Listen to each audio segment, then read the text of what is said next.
নমস্কার বন্ধুরা, শ্রীগুরু জয় শ্রীগুরু জয় শ্রীগুরু জয়। আশা করি ভালো আছো, সুস্থ আছো। আজকে চলে এসেছি দারুণ টেস্টি কাপ কেক রেসিপি নিয়ে।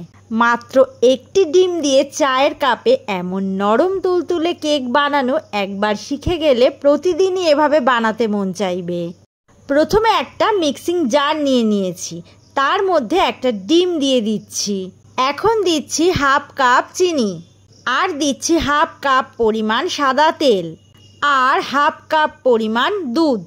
এবার এগুলো ব্লেন্ডারে ব্লেন্ড করে নিয়েছি, একটা বাটিতে ঢেলে নিয়েছি।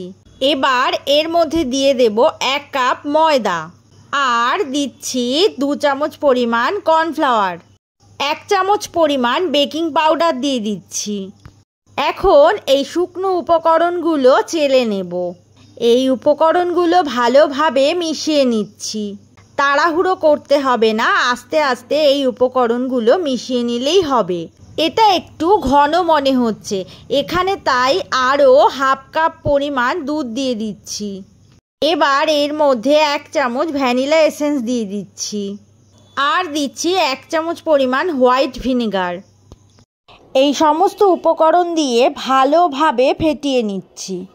এবার আমি 4টে চায়ের কাপ নিয়ে নিয়েছি, তার মধ্যে সাদা তেল মেখে নিচ্ছি। এবার এই কাপগুলোর মধ্যে ব্যাটার দিয়ে দিচ্ছি। সবগুলোতে সমান পরিমাণে ব্যাটার দিলাম, আর ওপর থেকে টুটি ফ্রুটি দিয়ে দিচ্ছি।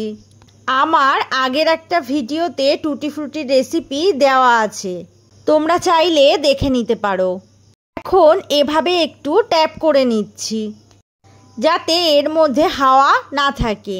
এবার আগে থেকে গ্যাসে একটা কড়াই বসিয়ে তার মধ্যে স্ট্যান্ড দিয়ে তার উপর একটা থালা বসিয়ে রেখেছি। এবার এই থালার ওপরে কাপগুলো একে একে দিয়ে দিচ্ছি। এভাবে 4টে কাপ পরপর দেওয়ার পর এবার ঢাকা দিয়ে 20 মিনিট রেখে দেব।